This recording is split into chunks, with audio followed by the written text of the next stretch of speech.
Friends, तो कल हम लोगों ने लोन अकाउंट का सारा कुछ देखा था कि कैसे लोन अकाउंट बनता है, राइट। तो आज हम लोग उस पर बेस्ड एक क्वेश्चन करने वाले हैं, ठीक है। ओके जी, तो देखो जी, कभी कभी ना क्वेश्चन में कभी क्वेश्चन में हमें ना क्या होता है कि जब हम क्या करते हैं कि पार्टनर्स रिटायरमेंट अकाउंट का जब रिवोल्यूशन अकाउंट बनाते हैं, पार्टनर्स का कैपिटल अकाउंट बनाते हैं, तो पार्टनर्स का कैपिटल अकाउंट में ही लोन अकाउंट खोल देते हैं, राइट। तो लोन अकाउंट खोल देते हैं तो उसका कभी कभी बोलते हैं कि पार्टनर्स का कैपिटल अकाउंट भी बनाओ, ठीक है। तो पार्टनर्स का कैपिटल अकाउंट इंडिविजुअली भी बोल सकता है कि सिर्फ दे देगा कि लोन इतना है, पार्टनर्स का कैपिटल अकाउंट बनाओ, या फिर बड़े बड़े क्वेश्चन के साथ भी दे देगा कि हाँ पार्टनर्स का कैपिटल लोन इतना क्रिएट किया है ना, उसका आप लोन अकाउंट बना करके दिखाओ कि कैसे कैसे पे करेगा, ठीक। तो हमें क्वेश्चन में जैसे कि हम लोग अभी तक क्या करते हैं, रिवोल्यूशन अकाउंट बनाया, पार्टनर्स कैपिटल अकाउंट आया, और रिटायरिंग पार्टनर जो होता है उसको कुछ कैश के थ्रू पे कर देते हैं, या फिर हम लोग लोन के थ्रू पे कर देते हैं, ठीक है। तो यहाँ पे जो ए है ना वो रिटायर हो रहा है, तो हम लोग देखो ए के अकाउंट को आधा तो कैश से पे कर दिया और आधा लोन से पे करना है, यानी कि 29,550 इतना क्या करना है, लोन से पे करना है, लोन अकाउंट के थ्रू पे करना है। तो लोन अकाउंट क्रिएट हो गया, तो वही बोलता है कि अब लोन अकाउंट बना करके दिखाओ, लोन अकाउंट बना करके दिखाओ कि कैसे कैसे पे करेगा, ठीक है। तो हमें क्या करना है कि, और इससे लोन अकाउंट का इससे कोई कनेक्शन नहीं है, आप नहीं बनाओगे तो भी ये आपका कंप्लीट क्वेश्चन सॉल्यूशन हो जाएगा, ठीक है। इसके आंसर से कोई फर्क नहीं पड़ेगा आप लोन अकाउंट नहीं बनाओगे तो, ठीक है। लेकिन अगर बोल दिया कि बना के दिखाओ तब आपको बनाना है, ठीक। तो बड़े बड़े क्वेश्चन के साथ भी आता है कि लोन अकाउंट बना के दिखाओ। तो देखो जैसे कि ए का लोन अकाउंट यहाँ पे क्रिएट हो गया, कितना का, 29,550 का। तो हम उसे लोन अकाउंट बना के दिखाएंगे कि चलो जी हम बना के दिखा रहे हैं कैसे कैसे उसको पे होगा। ओके, तो चलो देखते हैं आज हम कैसे कैसे पे होगा। सो पहली बात देखो, क्रेडिट साइड में, ये डेबिट साइड में है ना, हम लोग लोन अकाउंट कहाँ लिखते हैं, डेबिट साइड में, कि अभी इसको देना है तो डेबिट साइड में लिखते हैं टू एज लोन, या फिर जो भी रिटायरिंग पार्टनर रहता है उसका नाम लिख करके लिख देते हैं टू डैश लोन अकाउंट, ठीक है। कोई भी पार्टनर रहता है उसका नाम, जो भी नाम रहता है वो उसका अकाउंट खोल देते हैं। तो क्योंकि ये डेबिट साइड में है, पार्टनर्स कैपिटल अकाउंट के डेबिट साइड में है, तो ये जब कोई अकाउंट एक अकाउंट से दूसरे अकाउंट में जाता है तो उसका क्या हो जाता है, क्या होता है, जब डेबिट होता है तो क्रेडिट होता है बैलेंस, और जो क्रेडिट रहता है उसका डेबिट बैलेंस हो जाता है। तो क्योंकि ये डेबिट बैलेंस है तो अब उधर जाकर के क्या हो जाएगा, क्रेडिट में चला जाएगा, यानी कि इस साइड में आ जाएगा, राइट। इस साइड में आएगा, यानी कि ये हो गया क्रेडिट और ये हो गया डेबिट, राइट। तो क्योंकि वो डेबिट बैलेंस है तो यहाँ से हम ट्रांसफर कहाँ करेंगे, क्रेडिट बैलेंस में। तो क्या कर देंगे, टू एज लोन अकाउंट है इतना 29,550 का, हम क्या शो कर देंगे, इस साइड में शो कर देंगे, राइट। तो हम करते हैं कि बाई एज लोन, पहले तो हम लिख देंगे कि बाई एज कैपिटल अकाउंट। कहाँ से आया है, कैपिटल अकाउंट से आया है ना, कैपिटल अकाउंट। क्योंकि लोन अकाउंट कोई भी अकाउंट रहता है तो उसके नाम से नहीं होता एंट्री, राइट, नाम चेंज हो जाता है। तो क्योंकि ए लोन था वहां पे तो आया कहाँ से, बाई ए के कैपिटल से, तो बाई एज कैपिटल अकाउंट क्या होगा, 29,550। नाम तो आप लोग चेंज कर लेना, क्योंकि लोन अकाउंट है तो लोन के नाम से ही नहीं आएगा, ठीक है। नाम क्या आ जाएगा, एज कैपिटल अकाउंट लिख देना, ठीक। ओके, अब पे करने की बारी है। तो बोला है सपोज 9% इंटरेस्ट बोला है, ठीक है, 9% इंटरेस्ट। ये कितना इंटरेस्ट आपको फिक्स, आपको ये क्वेश्चन में हमेशा ही दिया रहेगा कि कितना % इंटरेस्ट लगाना है, ठीक है। और इंटरेस्ट का रेट हमेशा चेंज रहता है, हमेशा फिक्स नहीं रहता कि कोई 9% है तो 9% ही हमेशा रहेगा, नहीं, हमेशा इंटरेस्ट का रेट हमेशा चेंज रहता है, कुछ भी दे सकता है, ठीक है। तो हमें क्योंकि अभी क्वेश्चन में क्या दिया हुआ है, 9% देना है, तो हमें क्या चार्ज करना है, हमें क्या लगाना है, इंटरेस्ट 9% ही लगाना है। किस पे लगता है, जितना का लोन रहता है ना उतने का ही, बैलेंसिंग फिगर पे, यानी कि जितने का लोन रहता है उसी पे हमें इंटरेस्ट लगाना रहता है। तो अब हमने कब लिखा, कितने तारीख को लोन क्रिएट हुआ है, तो फर्स्ट, क्योंकि ये 1 अप्रैल, देखो बैलेंस शीट हमारा क्वेश्चन दिया है कब का, ये कब का है, 1 अप्रैल 2004 का, यानी कि लोन जिस दिन रिटायरिंग पार्टनर रिटायर होता है ना, जिस दिन रिटायरिंग पार्टनर रिटायर होता है उसी दिन हमारा क्या हो जाता है, उसी दिन हमारा को लोन क्रिएट हो जाता है। तो उसी दिन का डेट डालेंगे जिस दिन पार्टनर रिटायर हो रहा है। तो रिटायर हो रहा है 2004 1 अप्रैल APR 1 अप्रैल 2004, ठीक है। तो 2004 में क्योंकि वो रिटायर हो रहा है तो इस डेट को क्या हो गया, उसका कैपिटल अकाउंट में हम इसका लिख दिए, क्या लिख दिए, एक लोन अकाउंट में क्या लिख दिए कि इतना का उसका लोन अभी बाकी है, ठीक है। तो अब उसका पेमेंट का टाइम कब आएगा, जो भी ईयर दिया रहेगा उसका लास्ट कब होगा, क्योंकि ये अप्रैल 1 अप्रैल है, यानी कि क्या है, अकाउंटिंग ईयर या फिर कह लो फाइनेंशियल ईयर है।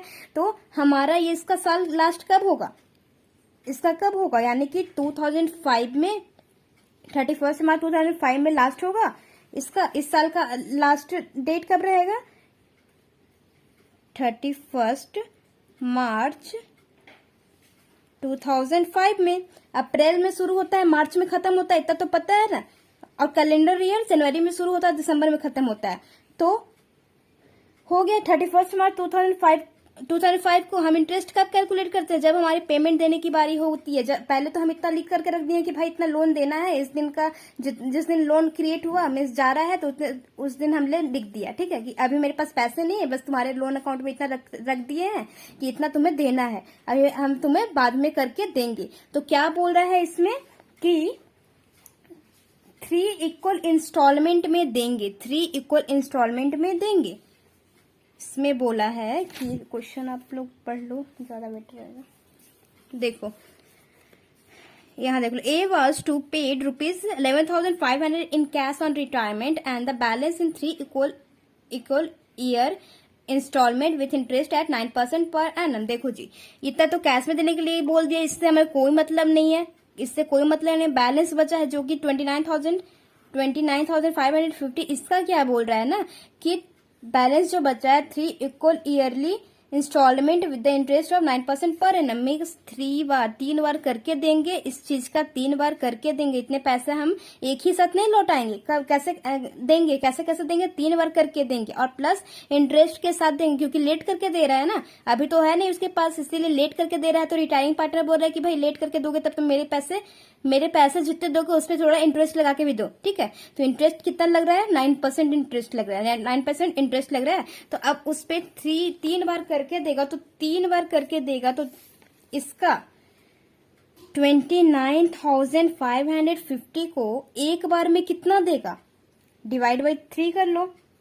डिवाइड बाई 3 कर लोगे तो आपका एक बार का वैल्यू पता चल जाएगा, 9,850, ठीक है। यानी कि एक बार में वो कितना देगा, 9,850। इसको 9,000 क्या कौन बोला, रिमेनिंग पार्टनर जो है वो बोल रहे हैं कि इतना इतना करके ना भाई मैं तेरे को, ए को बोल रहा है कि इतना इतना करके मैं तेरे को 3 बार दूंगा। तो ए क्या बोला कि ए इतनी बार करके देगा, तो ये तो ठीक है, तो इतना इतना करके दे देगा, लेकिन अब तू लेट करके दे रहा है तो इसमें मेरे को इंटरेस्ट भी चाहिए। तो ये तो देगा ही हर बार, हर साल इतना इतना तो देगा ही, इतना इतना करके 3 बार देगा। इसको आप प्लस कर लो, एक बार 3 बार इसको प्लस कर लो, आपका आंसर यही आएगा, 29,550 ही आएगा, ठीक है।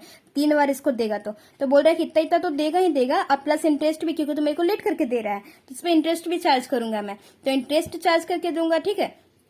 तो इंटरेस्ट किस पे होता है कैलकुलेट, जितने का लोन रहता है, लोन क्रिएट होता है, प्रिंसिपल पे नहीं होता। ये तो भूल के भी मत कर लेना कि इस पे कैलकुलेट कर लेना, ठीक है। इस पे नहीं, इतना इतना करके तो देगा, इतना तो इसकी रिमेनिंग पार्टनर की मर्जी है कि मैं इतना इतना करके दूंगा, और उसकी मर्जी क्या है कि इंटरेस्ट भी लूंगा, जो कि इंटरेस्ट किस पे कैलकुलेट होता है, सिर्फ और सिर्फ जितने का लोन रहता है, बैलेंसिंग फिगर रहता है, लोन रहता है। तो लोन कितने का है, 29,550। ये तो मर्जी है ना जी कि इतना पैसा दूंगा, इतना लोन थोड़ी है, लोन तो हमारा कितना है, लोन है 29,550। ये तो मर्जी है कि इतना इतना करके दूंगा, तो लोन पे निकलता है। तो लोन कितना है, 29,550। तो इस दिन बोल रहा है, जिस दिन अब उसको देने का टाइम आया, रिमेनिंग पार्टनर उसको देने का टाइम आया, कितना पैसे, एक साल खत्म हुआ तो उसको देने का टाइम आया और उसने दिया कितना, फिर बाई इंटरेस्ट करके कैलकुलेट किया है, इंटरेस्ट करके कैलकुलेट किया, कितना कैलकुलेट किया, इस पे 29,550 पे कैलकुलेट किया इंटरेस्ट, कैलकुलेट, यस, कितना 29,550 पे कितना कैलकुलेट, 9 डिवाइड बाई 100 आपका आएगा, ओके 2,600, ठीक है, ये डेसिमल में है, आप डेसिमल का फंडा तो पता ही होगा, ठीक है। तो कितना आएगा 2660, कितना जी 2660। ओके, इतना आ गया, इतना इसका इंटरेस्ट निकल गया। तो इंटरेस्ट इतना निकला है, तो उसको पेमेंट करने का टाइम आया, तो उस पेमेंट करने किधर जाएगा, उल्टे साइड में, क्योंकि अगर इधर करेगा तो ऐड हो जाएगा यार कि और बढ़ जाएगा, तो उल्टे साइड में कम करना है ना, तो उल्टे साइड में करेगा, यानी कि डेबिट साइड में करेगा। तो कितने तारीख को, इसी डेट को, जिस दिन कैलकुलेट किया, जिस दिन उसे देना था उसी दिन तो कैलकुलेट किया है। तो 2005 में 31 मार्च 2005 में क्या किया वो कि 2005 में कि इतना पैसे उसको, तो बैंक या कैश दोनों लिख सकते हो आप, ठीक है, मैं कैश लिख रही हूँ। ओके, जो भी आपको क्वेश्चन में दिया रहेगा वो ही करना, ठीक है। टू कैश कर देना। टू कैश करके क्या करोगे आप, कौन कौन सा अमाउंट दोगे, तो जो आपकी मर्जी थी, जो रिमेनिंग पार्टनर की मर्जी थी कि इतना इतना करके मैं तुम्हें दूंगा, 9850 तो देगा ही देगा, 9850 तो देगा ही देगा। और प्लस क्या, इसके मर्जी, इसका मर्जी क्या था, इंटरेस्ट, जो रिटायरिंग पार्टनर था इसका मर्जी क्या था, उस पे इंटरेस्ट चार्ज करना। तो 2660 प्लस में ये भी आ जाएगा 2660। तो कितना आ जाएगा बैलेंस, मीन्स टोटल कितना देगा, 50 प्लस 2660 आएगा आपका 12,510। ये टोटल उसके हाथ में देगा, किसके, लोन ए के, लोन कैश में दे देगा किसको, ए को, ठीक है। और अब साल खत्म हुआ तो इसका बैलेंसिंग फिगर निकाल लेगा। तो बैलेंसिंग फिगर निकालेगा तो टू बैलेंस सीडी करके क्या आ जाएगा जी, 19,700। और दोनों साइड में बड़ा जो भी रहेगा उसको लिख दोगे, यानी कि टोटल प्लस करने पे आएगा 32,210। ये तो करना आता ही होगा, दोनों साइड का प्लस करो, जो इधर का भी प्लस करो, इधर का भी प्लस करो, जो जिधर साइड का बड़ा रहता है वो दोनों साइड में लिखा जाता है, ठीक है। और डिफरेंस कहाँ दिखाता है, जिधर कम रहता है। तो अब का हमारा लोन क्या हो गया, अब लोन हमारा हो गया 90,700, सिर्फ और सिर्फ कितना हो गया 19,700। तो अगले साल का बैलेंस क्या हो जाएगा, बाई बैलेंस बीडी क्या हो जाएगा, बाई बैलेंस बीडी कितने तारीख को, 1 अप्रैल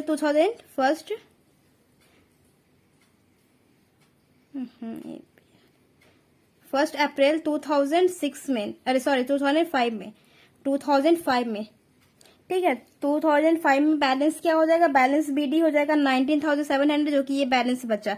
अब हमारा लोन सिर्फ और सिर्फ कितना है, अब लोन हमारा 29,550 नहीं है, अब हमारा लोन है 19,700, ठीक है। तो 19,700 हमारा क्या हो गया, लोन हो गया।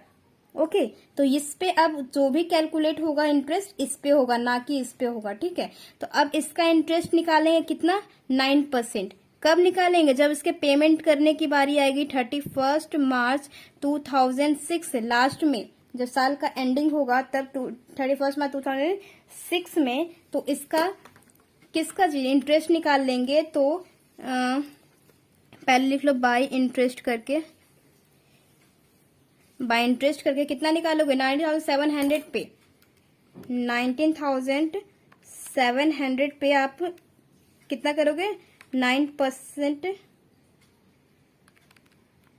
आएगा 1,773, ठीक है। तो 1,773 इसका इंटरेस्ट निकल आएगा, जो कि अब तो पे करना है, इंटरेस्ट हमने कैलकुलेट कर लिया क्योंकि इतना पे करना है। तो किस डेट में, उसी डेट को 31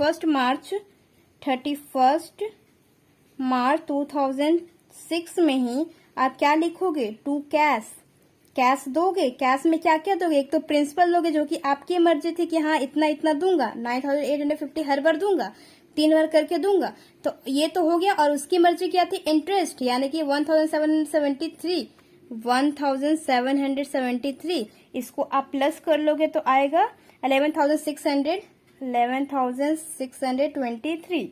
ओके, अब इसका बैलेंसिंग फिगर निकालो, टू बैलेंस सी डी कर लो, टू बैलेंस सी डी करोगे तो आएगा 9,850, राइट। तो 9,850 आएगा। दोनों साइड में जो बड़ा रहेगा वो लिख लो, आएगा 21,473। अब हमारे पास लोन कितना है, अब सिर्फ लोन कितना बच गया, 9,850। अब लोन हमारा 90,700 नहीं है, अब लोन कितना है 9,850, सिर्फ इतना ही हमारे को लोन बचा हुआ है। यानी कि 1 अप्रैल, अरे मैं अप्रैल का स्पेलिंग क्यों भूल जा रही, APRIL, अप्रैल, 1 अप्रैल 2007 में क्या होगा कि 2007 में क्या होगा कि लोन क्या हो जाएगा, बैलेंस बीडी क्या बन जाएगा, अगले साल का जो बैलेंस, पिछले साल का जो बैलेंस सीडी रहता है वही तो अगले साल का बैलेंस बीडी बन जाता है। तो बैलेंस बीडी क्या हो जाएगा 9,850, यानी कि अब लोन सिर्फ और सिर्फ कितना बचा है 9,850। तो 9,850 को इंटरेस्ट अब निकालोगे कब, जब इसको पेमेंट करने की बारी आएगी, यानी कि 31 मार्च लास्ट कब होगा 2008, 31 मार्च 2008 का लास्ट होगा, इस साल का लास्ट डेट, तो 31 मार्च 2008 में लास्ट डेट रहेगा। तो बाय इंटरेस्ट आप निकालोगे तो 9,850 पे कितना 9%,